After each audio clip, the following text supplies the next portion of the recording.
প্রকৃতির বিশালত্ব উপভোগ বা অবকাশ যাপন। সমুদ্র সৈকত সবসময় মানুষকে কাছে টেনেছে, আর ভ্রমণ পিয়াসুদের কাছে সৈকতের কদর যেন একটু বেশি। কিন্তু মাঝে মাঝে সমুদ্র এমন এমন সবকিছু সৈকতে ফিরিয়ে দেয় যা আপনাকে বিস্মিত করবে, দ্বিধান্বিত করবে এবং মনে প্রশ্ন তৈরি করবে, এটাও সম্ভব। ফানি ফ্র ক্রিয়েটিভসের এই পর্বে আপনারা দেখবেন সৈকতে ভেসে আসা সবচেয়ে অদ্ভুত 5টি বস্তু।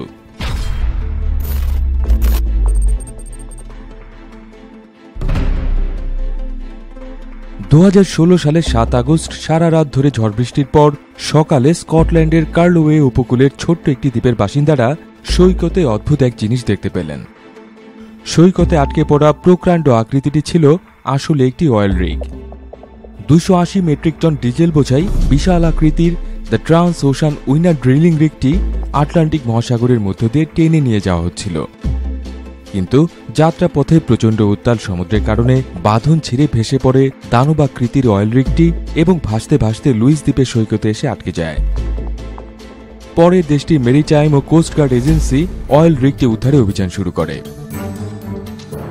2017 সালের জানুয়ারির 5 তারিখ জার্মানির ল্যাঙ্গিউগ নামের ছোট্ট একটি দ্বীপের বাসিন্দারা স্তম্ভিত হয়ে গেলেন যখন তারা আবিষ্কার করলেন হাজার হাজার রং বেরঙের ডিমে ছেয়ে আছে গোটা সৈকত।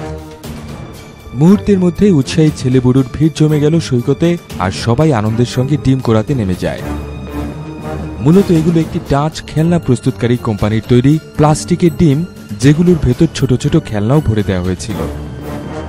আর জার্মানির উত্তর উপকূলে আঘাত হানা ঝড় এক্সেলের কারণে এসব খেলনা ভর্তি কন্টেইনার জাহাজ থেকে সমুদ্রে পড়ে গিয়েছিল। 1992 সালে একটি কার্গো কন্টেইনার থেকে বেশ কয়েকটি কন্টেইনার পড়ে গিয়েছিল সমুদ্রের পানিতে, আর কন্টেইনার ভর্তি 28,000-এরও বেশি হলুদ রঙের রাবারের খেলনা হাঁসসহ কচ্ছপ এবং খেলনা ব্যাঙ ছড়িয়ে পড়েছিল সমুদ্রের পানিতে।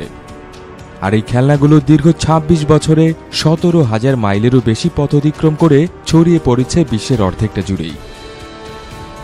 হাওয়াই দ্বীপ বা আর্কটিকের বরফ শীতল প্রান্তে হলুদ রঙের এই রাবারের হাঁস খুঁজে পেয়েছেন অনেকেই। দীর্ঘস্থায়ী রাবার এবং বায়ুনিরোধী করে তৈরি করায় এই খেলনাগুলো যে আরো দীর্ঘদিন ধরে সমুদ্রের পানিতে ভেসে বেড়াবে তাতে নেই কোনো সন্দেহ।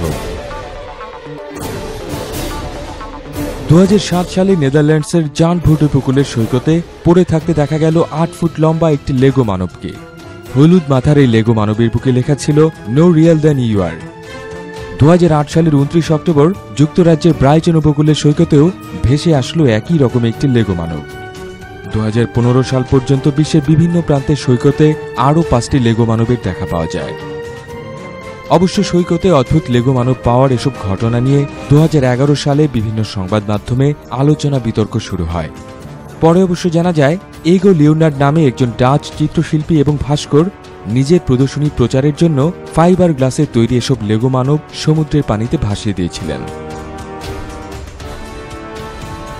2017 সালের 10 আগস্ট যুক্তরাজ্যের নরফোক উপকূলের সৈকতে ভেসে এলো 8 ফুট প্রশস্ত 1574 ফুট লম্বা একটি দানবীয় পাইপ, যা স্বাভাবিকভাবেই স্থানীয়দের মধ্যে দারুণ উত্তেজনা তৈরি করেছিল। মূলত প্লাস্টিকের তৈরি দানবাকৃতির এমন বেশ কিছু পাইপ নিয়ে যাওয়া হচ্ছিল আলজেরিয়ায়, কিন্তু বাঁধন ছিঁড়ে এই পাইপটি সমুদ্রের স্রোতে ভাসতে ভাসতে এসে থামে উইন্টারটনের সৈকতে, যা দেখতে ভিড় জমায় স্থানীয়রা। পরবর্তীতে মেরিটাইম এবং কোস্টগার্ড এজেন্সি জানায় পাইপটি মানুষ বা পরিবেশের জন্য ক্ষতিকর নয়, তবে পাইপটি মেরামতের জন্য সরিয়ে ফেলার আগ পর্যন্ত তাতে না চড়ারই পরামর্শ দেওয়া হয়েছিল সংস্থার পক্ষ থেকে।